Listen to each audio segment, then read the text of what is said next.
Hello everyone, DemonicMisfit here, and welcome to another video on the tabletop channel. Last video I talked about how you could start solo role-playing. This time around I'm going to talk a little bit about how I got into the whole community and hobby and whatever. So, back when I think me and my friends started D&D in around like 2017, like 2018, somewhere's around in there.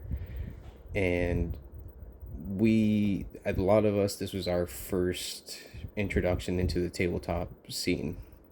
And we immediately fell in love with it.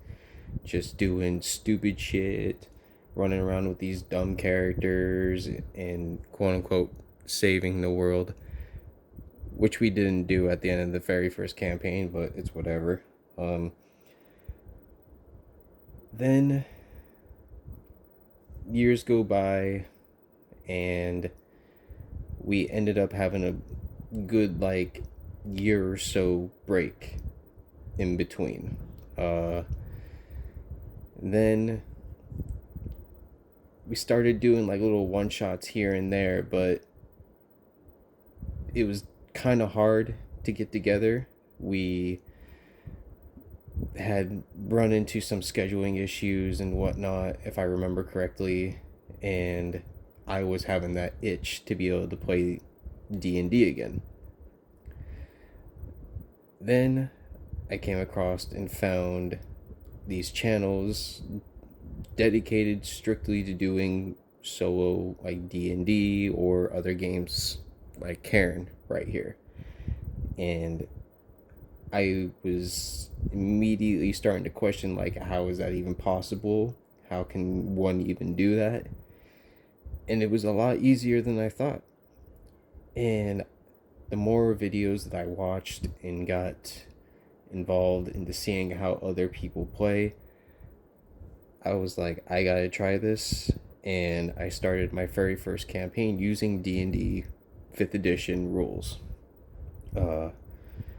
It's actually still going on to this day. It's actually been almost 2 years now, I think, coming up in September, when I first started like my actual journey with that campaign, or just soloing tabletop RPGs in general.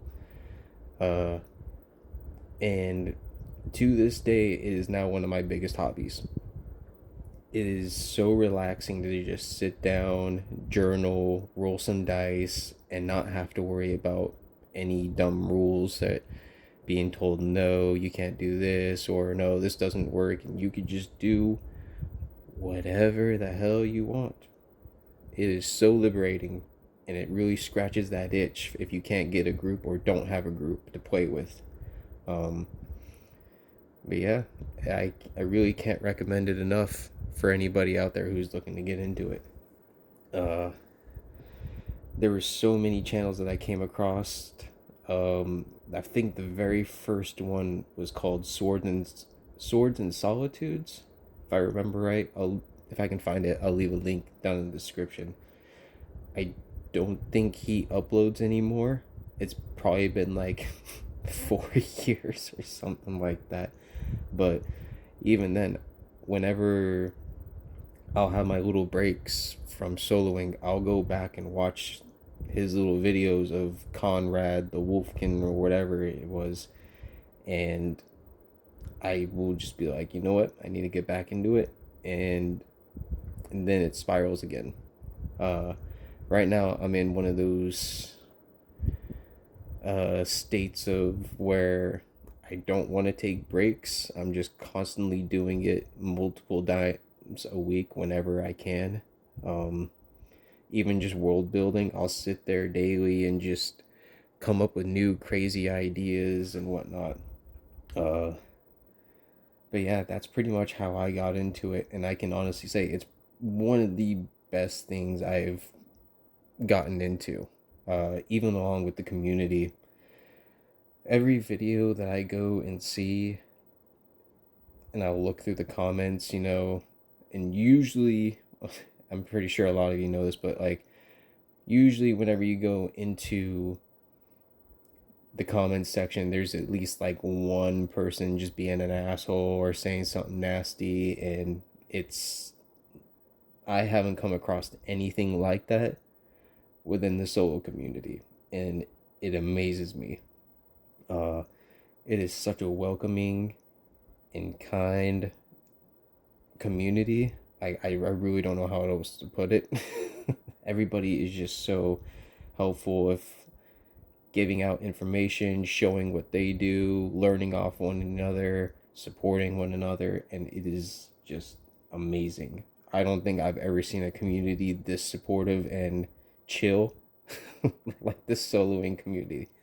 Um, and it really adds to that because you really just it just really adds a whole another element to the hobby because you wouldn't expect something that you do by yourself to have such a connected community, and it really does. It's amazing. um but yeah, I highly recommend checking out other YouTubers and stuff like that. There's so much content out there, and I didn't realize how many people were actually doing it until the more I dived into it. um but yeah, I think the thing I love the most though whenever I get into a game is just the amount of creative freedom that you have. You can just get in and start, play however long you want, and then stop whenever you feel like it. You don't have to schedule anything with anybody.